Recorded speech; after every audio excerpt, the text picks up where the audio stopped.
ছোটবেলায় হয়তো তোদেরকে এত কষ্ট করে মানুষ করলাম, বিয়ের পরে তুই এখন বউর পিছে পিছে ঘুরছিস। আর বউ যা বলে তুই তো তাই করিস। আমার তো কোনো কথার দামই নেই তোর কাছে।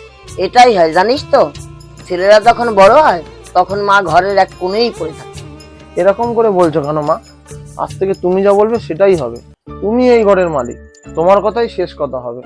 কি গো, তোমার জন্য খাবার এনেছি। দেখতে পাচ্ছ না মায়ের সাথে একটা জরুরি কথা বলছি। আমি এসব খাবার এখন খাবো না, যাও এখান থেকে।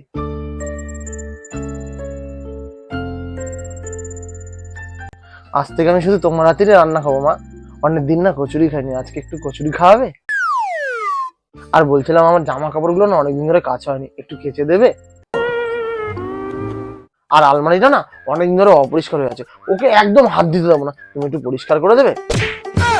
শয়তান ছেলে, বৌমা তো ভালোবেসে খাবারটা নিয়ে এসলো, ওকে বলে নাকি চলে যা, যা গিয়ে খেয়ে যায়। আর হ্যাঁ, বৌমাই গেল লক্ষ্মী, বৌমা তো বলবে এখন তার কথাই শুনো।